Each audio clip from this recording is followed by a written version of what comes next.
بسم اللہ الرحمن الرحیم۔ دوستو، قانون اور عوام کتاب میرے ہاتھ میں اردو زبان میں لکھی گئی یہ کتاب در حقیقت اس بات کی غمازی ہے کہ پاکستان کی عوام الناس کو قوانین کے حوالے سے پتہ ہو کہ اس وقت کون سے قوانین جو ہیں رائج ہیں۔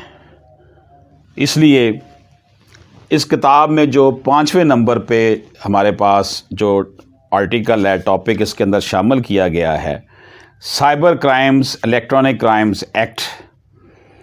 سائبر کرائم بل کیا ہے؟ انسداد الیکٹرانک بل میں کمپیوٹر اور انٹرنیٹ کے ذریعے کیے جانے والے جرائم کی روک تھام پر سزاؤں کا تعین کیا گیا ہے، جس کے مطابق پاکستان ٹیلی کمیونیکیشن اتھارٹی PTA اسلامی اقدار، قومی تشخص، ملکی سیکورٹی اور دفاع کے خلاف مواد بند کرنے کی پابند ہوگی۔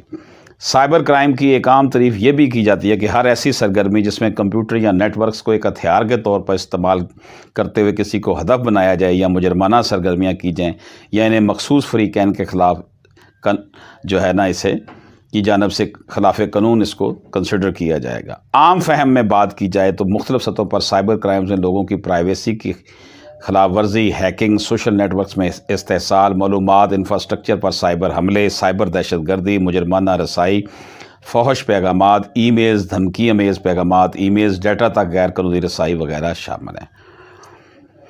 دوستو، یہ بڑا امپورٹنٹ ٹاپک ہے۔ سائبر کرائم قانون کا اطلاق پرنٹ اور الیکٹرانک میڈیا پر نہیں ہے۔ سینٹ سے کمیٹی سے منظور ہونے والے مذکورہ بل کو جو ہے وہ پاس کیا گیا۔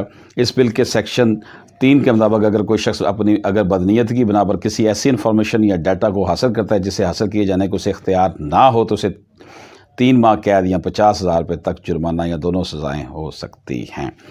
دوستو،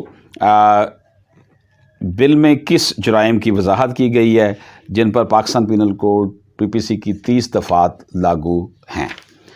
فیس بک پر، سوشل میڈیا پر کوئی غلط پوسٹ لگانا، کسی کی عزت اچھالنا، یہ سب خلاف قانون ہے۔ اجازت دیجیے، اللہ حافظ۔